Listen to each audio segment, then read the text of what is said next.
కాకినాడ కిచెన్లో చూడండి. మేము శుక్రవారం కదండి ఈరోజు మేము పప్పు వండుకుంటున్నామండి. పప్పు, వంకాయ, 2 టమాటాలు, 2 వంకాయలు వేసుకుంటే టేస్ట్గా ఉంటుందండి. కందిపప్పులో చూడండి ఉంటుందండి. ఇవ్వండి పోపులండి. ఇవి ఎండుమిరకాయ, కరివేపాకు, వెల్లుల్లిపాయ, జీలకర్ర, ఆవాలు కుక్కర్లో వేసుకొని కందిపప్పు వేసుకుంటున్నామండి. పెట్టేటట్టు మళ్ళీ చూపిస్తానండి. నీళ్ళు వాటర్ వేసుకొని పెట్టుకున్నాం కదండి. ఇప్పుడు కుక్కర్ పెడుతున్నానండి. టమాటా ముక్కలండి, ఈ ఉల్లిపాయ ముక్కలండి, ఈ పచ్చిమిరకాయ ముక్కలండి, ఇవి కొంచెం చింతపండు అండి, టేస్ట్ కోసం చింతపండు అండి.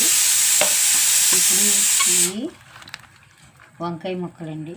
పప్పులోని వంకాయకి చాలా పోషక విలువలు ఉంటాయండి.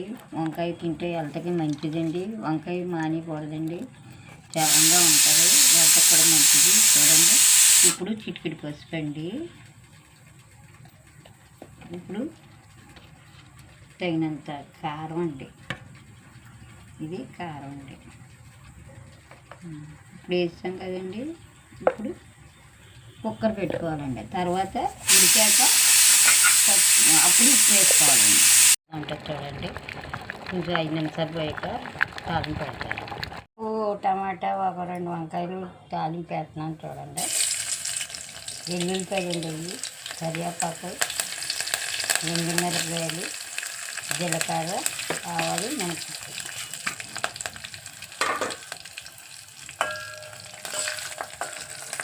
చూడండి ఒక వంకాయ, 2 టమాటాలు వేసుకొని పప్పు వండుకున్నాం కదండి. ఇప్పుడు కందిపప్పు చాలా బాగుంటుందండి.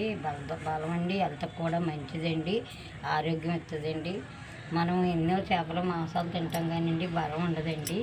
ఇలా వండుకొని తింటే చాలా బలంగా ఉంటుందండి. వంకాయలో కూడా పోషకాలు ఉంటాయండి. కందిపప్పులో కూడా కొవ్వు పదార్థాలు ఉంటాయండి.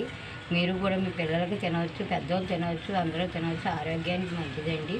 మీరు కూడా నచ్చినట్టయితే మా ఛానల్ సబ్స్క్రైబ్ చేసి, లైక్ చేసి, షేర్ చేసి, పక్కనున్న బెల్ ఐటమ్స్ కొట్టండి.